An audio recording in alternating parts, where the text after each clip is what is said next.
Hello, beautiful people, and welcome to this special edition of Talking Wrestling TXN.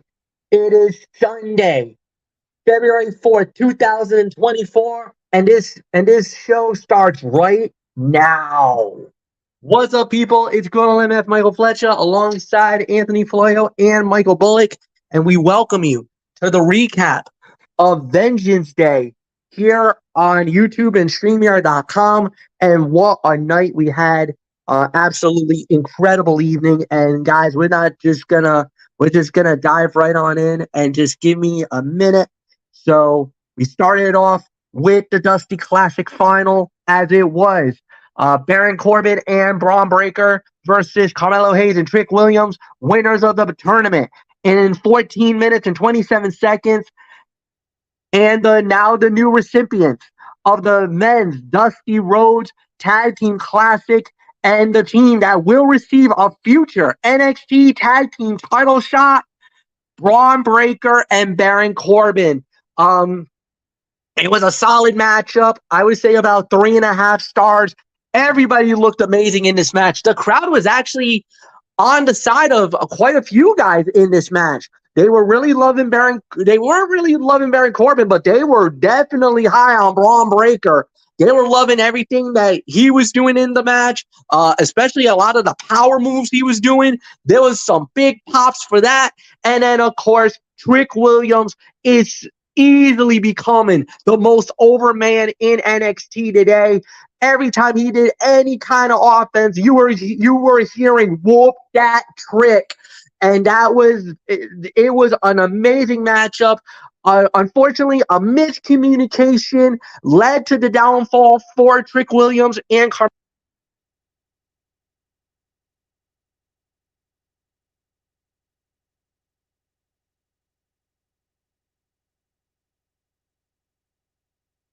he absolutely bit the bullet on this one as he ended up taking the fall on this matchup, losing the match for his team.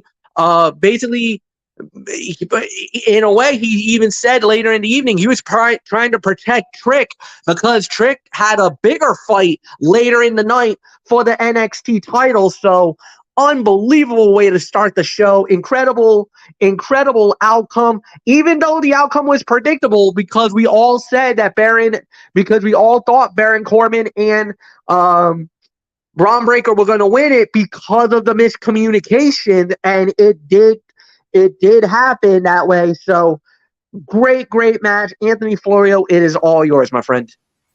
Well, I'll tell you, MF. Going into the night, this looked like a true show stealer. It could not live up to that billing. Braun Breaker and Baron Corbin have found their chemistry as a team, but the spark between the rival teams was not as clear. A few miscues slowed this down, not allowing to reach the lofty heights of the Wolf Dog semifinal battle with Nathan Frazier and Axiom.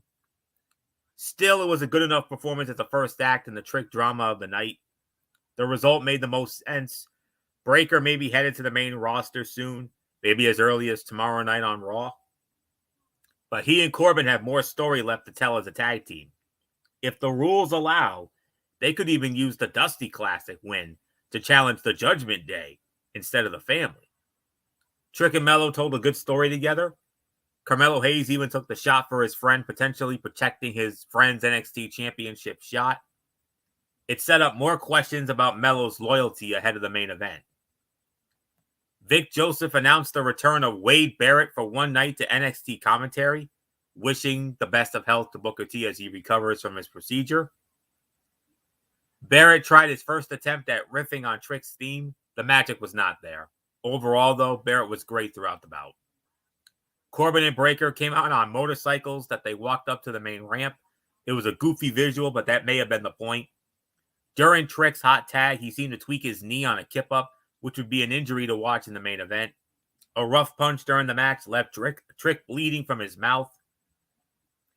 And in the trainer's room later, Mello explained that he took the spear for Trick to protect him in the main event. So, 3.5 to 3 3/4 of a star. Excellent jump off to this. And, it ended up being the first match of the night. MF, you called that on Friday night. And and it's what we got. So no surprise about the outcome. I had a feeling Breakker and Corbin were going to win it, and so nothing more to say. 3.5, 3 3/4 of a star for me. So so Mr. NXT, Michael Bullock, how do you feel about the outcome?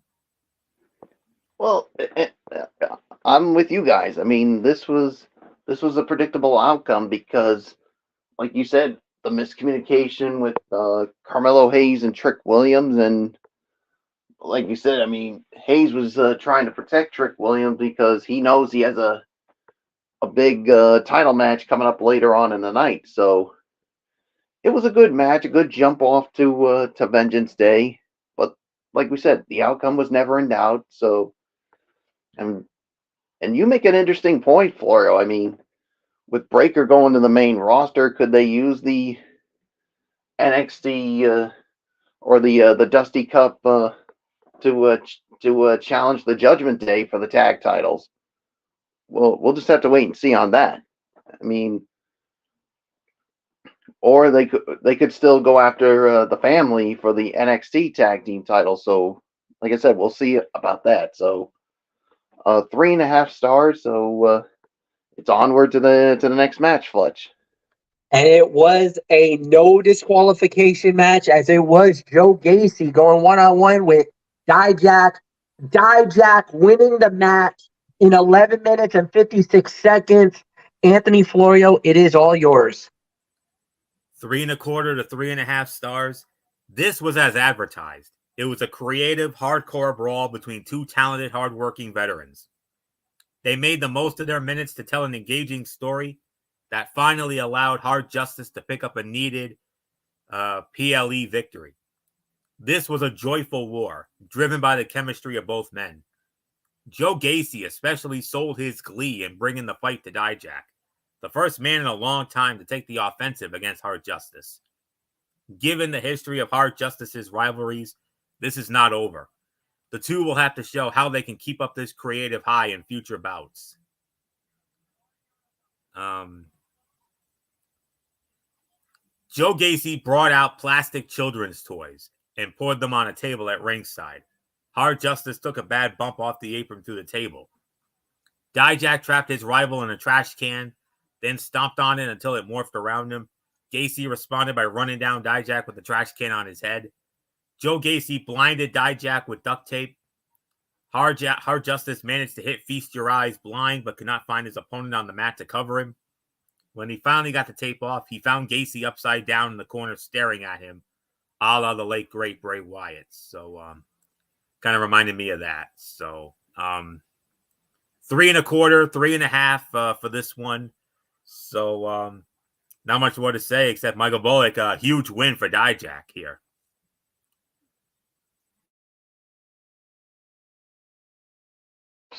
Yeah, I'll give this about 3.5 stars. I mean, this was everything we expected from this match here, and yeah, I get this funny feeling that this whole thing with Dijak and Joe Gacy is far from over. So I'm interested to see what happens next with these two. So yeah, so there's really nothing more to say. So it is yours, Fletch.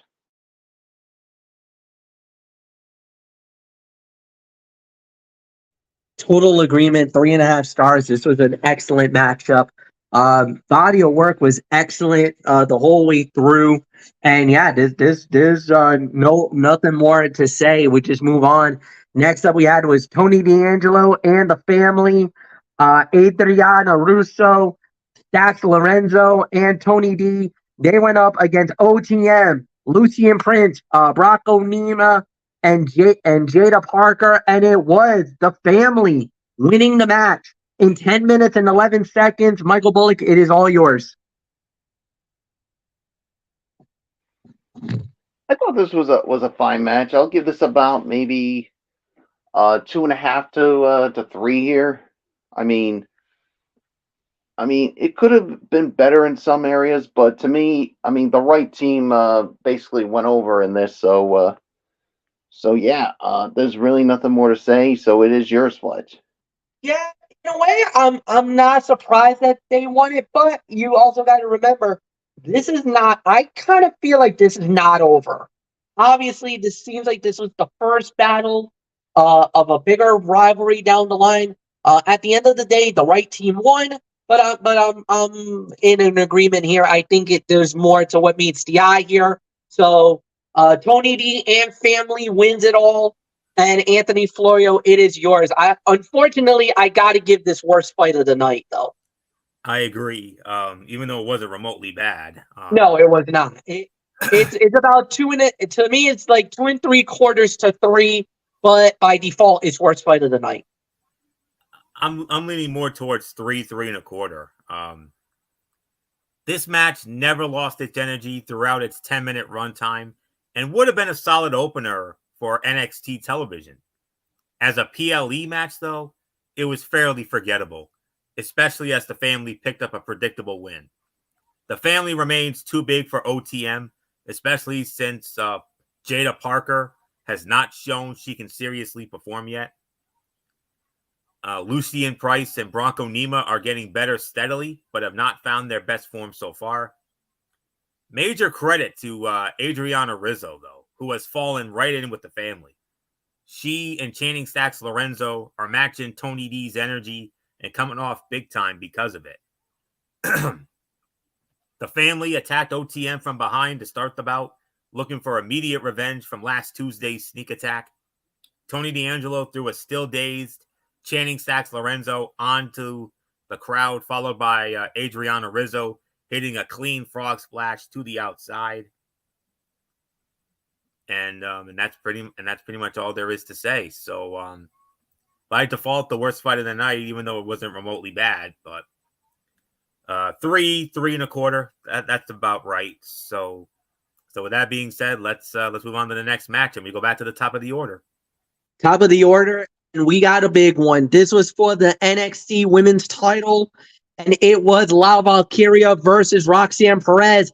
However, in the middle of the fight, Lola Vice came out, decides I'm cashing in my breakout tournament championship opportunity, and turn the fight into a triple threat.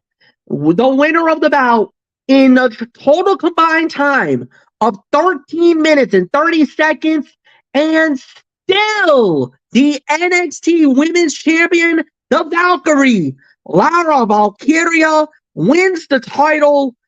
If you're Roxanne Perez, you're absolutely pissed over this opportunity. She had the title won twice in this match. She hit Pop Rocks on the Valkyrie. Looked like she was going to get the cover to win the title, only to get the Lola Vice to come out and literally cost her the opportunity at the title, basically saying, I'm cashing in. Then she tries to go for it again. She hits Pop Rocks the second time around. And then because of her I guess you could say Tatum Paxley, she runs interference. She inadvertently gets involved and runs interference, taking her out of the fight. That led to La Valkyria to hit the finish on Lola Vice, the person that cashes in, the person that takes the fall. And more importantly, for the Valkyrie, the most meaningful victory of her career, biggest win of her career, as she successfully defends the title. Unbelievable match. 3.5 stars for me. And if you're if you're La Valkyria, you're one of the luckiest women in the world right now to still be the NXT Women's Champion. But I will say this, though. A lot of people on social media is not happy that Lara won this match. A lot of people feel like she's not a credible champion, and some people has even labeled her as boring as the current champion in NXT. Now, like we always say on this show, you're not going to please everybody. But the performance that she did here tonight, to me, honestly, had to be one of her best performances. So at the end of the day, I'm going to give her the benefit of the doubt, and I'm going to give her a little more of the love than some of the other fans have been giving out, especially here this evening. But she is the champion. She successfully defended the title. And unfortunately for Roxanne Perez, you saw what happened backstage. She went right after Lola Vice, and quite frankly, I don't blame her. If I was Roxanne Perez, I feel like I got slighted. I had the title won and I got screwed. Not once, but twice in this championship fight. Unbelievable match. 3.5 stars. Anthony, please take it. It's yours. MF, this was a match in 2 halves. Roxanne Perez and Lyra Valkyria worked the opening section like a technical main event, building toward a 20-minute classic. When Lola Vice arrived, the pace picked up, pushing this into a chaotic triple threat that showed the best of what the breakout star can do. It also showed her weaknesses as a performer, with some awkward transitions and a sloppy finish. That said, as a whole, this worked. The crowd was completely invested in the action, especially the struggles of Roxanne Perez, who was screwed again out of her championship opportunity. It was the right move for Valkyria to retain here. Lola Vice is far from ready, and Roxanne Perez losing cheap here perhaps sets up an exciting rematch for WrestleMania weekend. That is going to be a special match if it happens. Roxanne Perez took a brutal neck landing on a German suplex. Luckily, she popped right back up. Tatum Paxley tried to stop Lola Vice's cash-in, but she failed. Later, Tatum Paxley knocked Roxanne Perez out of the way to set up Lyra's win. Lola Vice ran over both women in their respective corners with hip attacks, but Roxanne Perez ducked her second attempt and laid out the challenger. And then, as MF mentioned, backstage, Roxanne Perez and Lola Vice kept brawling as officials attempted to break them up. 3.5 stars, no question about it. So, right outcome. So, now it'll be interesting to see what happens going forward. So, especially on the road to Stand and Deliver. So, not much more to say here. 3.5 stars. Michael Bullock, it's yours. Yeah, 3.5 stars. I mean, yeah, this was absolutely crazy with all this, and yeah, I mean, you got to feel for Roxanne Perez because she got screwed again, and but the real person who screwed her was Lola Vice, and we both still agree on it. She never should have won that breakout tournament. I mean, so for her to get pinned by Lyra Valkyria, it was just sweet for me because I'm like, yeah, your win means absolutely nothing because you didn't win the title. So it couldn't have happened to a much nicer woman as far as I'm concerned.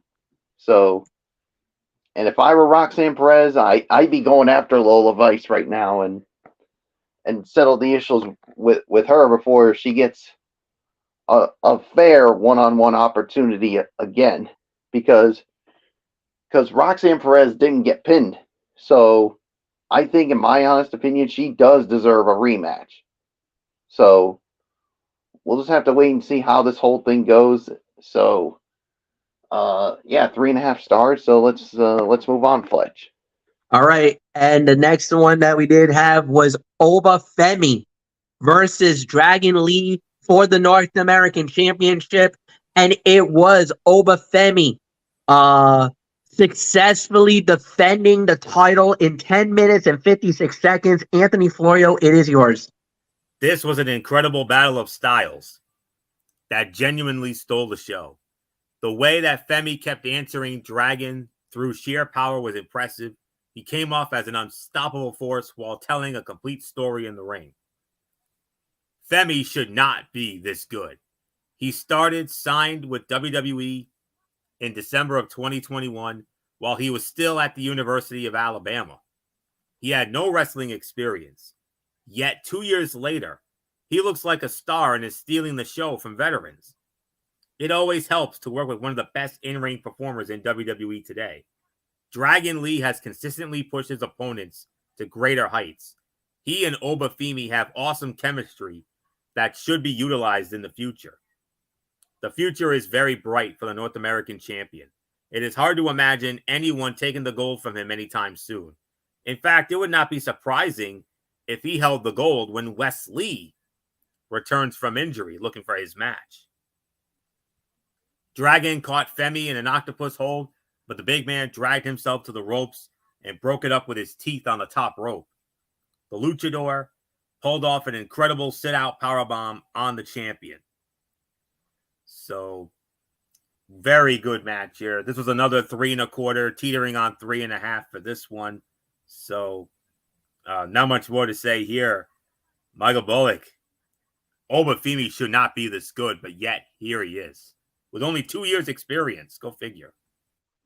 Yeah, it's amazing. I mean, with only this limited experience, he shouldn't even be this good, and yet here he is, being this good right now. So, and he showed it during his this match with Dragon Lee, and I think the future is looking bright for this young man. So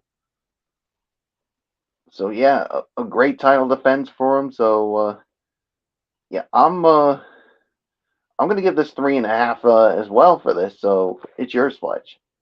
Obafemi absolutely just he is becoming a star right before our very eyes, guys.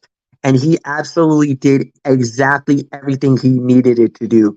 Impressive performance, unbelievable style, and it could not have done any better. He wins it, big win, big victory for him, successfully defending the title. And yeah, like you said, this was incredible how this played out. So I really got nothing more to say on that one. So now we move on to what was the main event of the evening, the NXT Championship on the line. The Mad Dragon, Ilya Dragunov, going up against Trick Williams. Carmelo Hayes in the corner of Trick Williams. Winner of the bout, 17 minutes, 58 seconds, and still the NXT champion.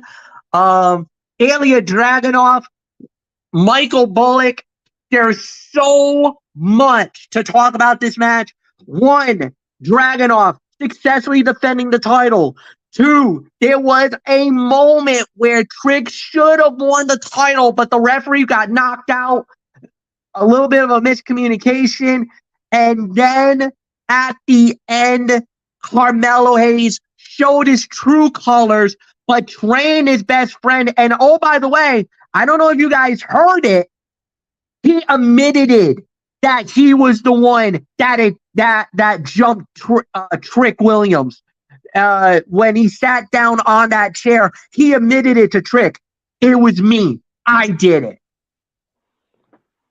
Yeah, first off, fight of the night. I'm gonna say 4 stars. I mean, I would have given this 4 1/4, but I mean, there was a little bit of some craziness that happened during this, so, but still, it was definitely a very good match here. And yeah, I did see that moment where Trick should have won the title, but unfortunately, I mean, the whole thing with the referee happened, but yeah, the big story here is Carmelo Hayes finally betraying his friend, the man that he brought in to learn from him, and like you said, and he literally attacked the knee of Trick Williams, and he admitted that he was the one that jumped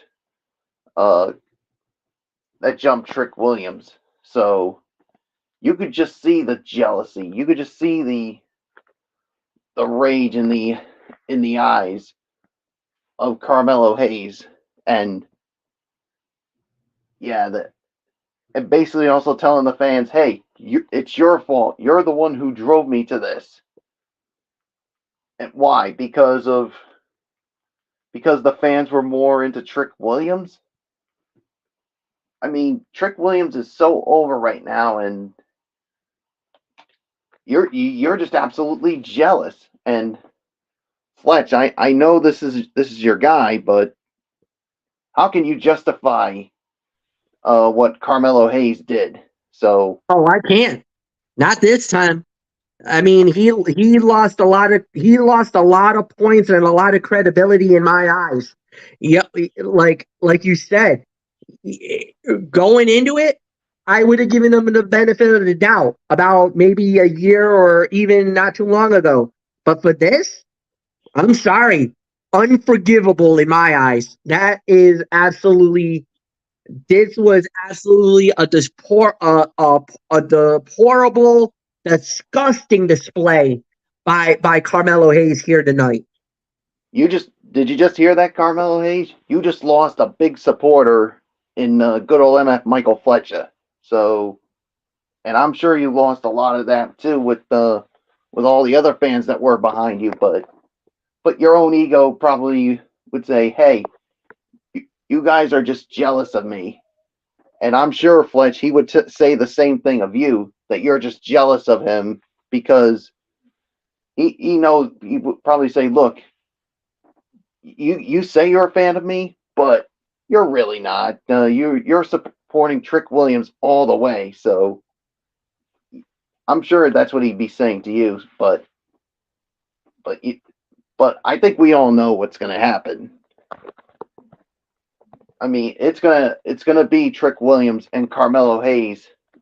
I think it's gonna happen at Stand and Deliver on WrestleMania weekend.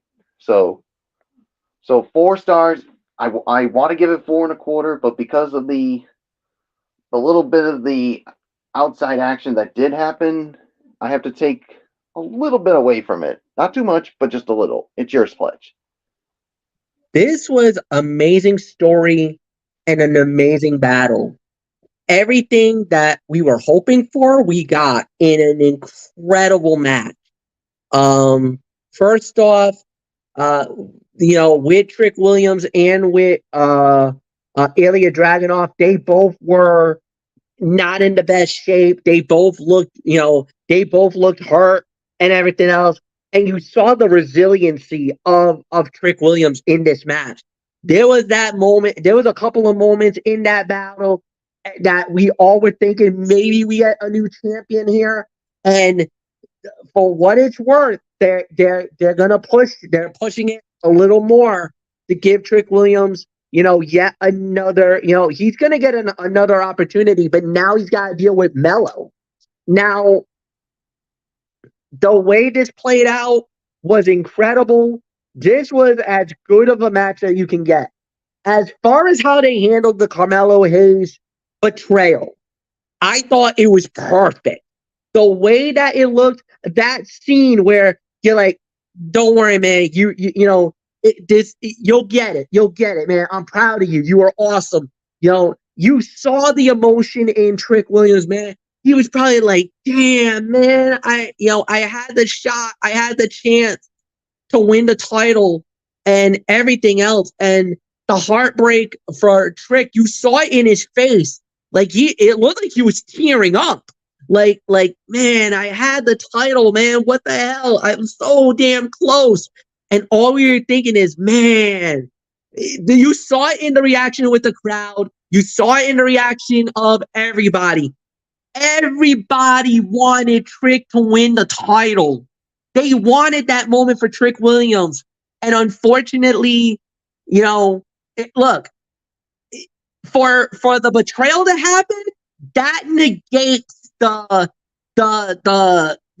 questionable booking by WWE, because obviously that means, okay, we got something more up the pipeline. We got something else. We're going to give you Trick versus Mello, which is a match that I think, honestly and truthfully, we all were thinking was going to happen down the line. We all were thinking, sooner or later, this fight was going to happen. I would like to know, would WWE, or I should say NXT, would they do a triple threat? Mello versus Trick versus Dragunov. Because in a way, you can't just end that storyline there with Dragunov, because who do you put him against next? I feel like he still has a factor. He still is a key part to the storyline. So I feel like we might get a triple threat for the title. And I think that's where Trick wins the belt in Philly Saturday morning or afternoon, whenever, because the event starts at 11:30 the night of WrestleMania night 1, which is, I believe, April 5. But where do you go from there? So I would do triple threat for the title unless they got somebody in mind for Dragunov. But even then, I'd be like, it would be a major disservice to do that. I don't know. We'll see. Amazing match. Anthony Florio, fight of the night, 4 to 4 1/4. It's yours. It's April 6th, not April 5. My apologies. April 6th then. Yep, Saturday, April 6th. So with that start time of 11:30 a.m. Much more reasonable than that 5 a.m. start time for the Elimination Chamber. But then again, it's Australia, so nothing we can do about that. But all kidding aside, 4 to 4 1/4 stars. This was a phenomenal drama undercut by some messy booking down the stretch. Both men leaned into this bloody, brutal battle that is by far the best performance of Trick Williams' career. The way they played the crowd made for a special atmosphere. Dragunov leaned a bit into a heel role, though Melo's involvement at ringside distracted a bit from that dynamic.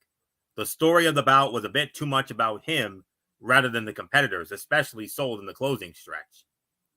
The result was a shock, even with the aftermath. The crowd was ready for Trick Williams to complete his storied rise, but he fell just short. Ilya Dragunov's next title defense is likely to be overshadowed by the aftermath of Melo and Trick's falling out. The signs were too clear for Melo to stay face. No one else could have been the one to lay out Trick, and this was the right moment for the turn. Melo versus Trick is the money program for Stand and Deliver on WrestleMania weekend. And yes, I do feel it does need the NXT Championship as well. Maybe they'll find a way to get there with that Roadblock special that's going to be coming up on March the 5th. So, need to keep an eye on that. Lot to highlight here. Trick's busted lip from the opener reopened early on, painting both bloody. Mad Dragon enjoyed taunting Melo at ringside as he suplexed Trick on the floor. Later, Dragunov sent Melo into Trick's knee on the steel steps. Trick countered the H-bomb with a first 48, and Melo went wild cheering at ringside. The crowd was completely behind Trick in a way they had not been heard for much of the night. Trick pulled out an H-bomb of his own for a near fall. He went for the bicycle knee, but stumbled on his injured knee. This allowed Dragunov to hit a pair of H-bombs, including one diving for a shocking near fall. Crowd went wild as Trick hit a discus knee for a very close near fall. After the beatdown, Melo blamed the fans for what he did to Trick. Well executed all around. So there's nothing left for me to say here. 4 to 4 1/4 stars. This is the fight of the night. So with that being said, overall review. Let's put a bow on it. Yes, indeed. And this was an excellent show. I'm giving it a solid 8.5 out of 10. There was a couple of here and there moments that it wasn't really perfect. However, with the Dusty Classic final going the way it did, with the Gacy and Dijak over-delivering, in a way, over-delivering, the 6-person tag was actually good. The Roxanne, the NXT Women's title that ended up being a triple threat was even good. It got invested. Little slow down on Obafemi and Dragon Lee, even though it wasn't bad, it was still good for what it was worth. And then the main event was absolutely incredible, but it wasn't the best way to end it. Obviously, this is one of those rare times where the fans do not go home happy. It was more of a heartbreak than anything else, but it is what it is. And it was a solid show. So yeah, for me, simple enough. And I'll even call it, this was without a doubt one of the best premium live events for NXT in a very long time. Anthony, I give this 8.5. Your thoughts? More like 8.5. I'm with you there. NXT delivered a night to remember at Vengeance Day, though one that comes off as a preamble to the true top program NXT is ready to produce. The opener set up vulnerabilities for Trick Williams that cost him his shot at Ilya Dragunov in the main event. However, both matches suffered a bit from the need to set up something bigger down the line. Trick Williams and Ilya Dragunov can have an even better match down the line when he gets past Carmelo Hayes. And Trick versus Mello feels like the kind of battle that made the former Black and Gold brand truly special. A personal war at the tail end of a memorable friendship. Roxanne Perez and Lyra Valkyria gave fans a taste of what they can do together, but Lola Vice's involvement changed the dynamic entirely, leaving a sense that the greatest work is yet to come. Dragon Lee and Oba Femi stole the show in what could be the night that made a future megastar. Dijak and Joe Gacy over-delivered in a filler position, while the family versus OTM could have been left off the card. As a whole, NXT made sure that fans of the Gold brand remembered this night. However, it is Stand and Deliver that will be NXT's greatest night of 2024 based on the bill to come. 8 to 8.5 out of 10 is my rating. Mr. NXT, Michael Bullock, take it home.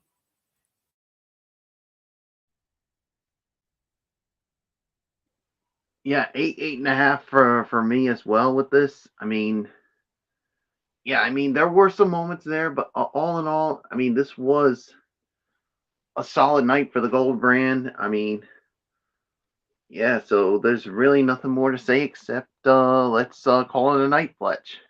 And we will indeed call it a night. Thank you so much, everybody, for listening to the show. Shout out to our friend Sergio, who left that question about how they took the betrayal of Carmelo Hayes. I think hopefully we gave you our thoughts and opinions about it.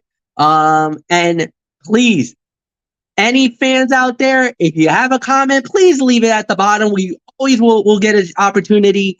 If we get an opportunity, we might even add it onto the show, like what we just did here tonight. So tomorrow night, we do it all over again. Ridiculously Raw, Anthony Florio on the Tone 25 on YouTube and StreamYard.com. And as always, be a friend, tell a friend, say something nice. You can actually change their life, ladies and gentlemen. And that's absolutely true. Until then, till tomorrow night, goodbye.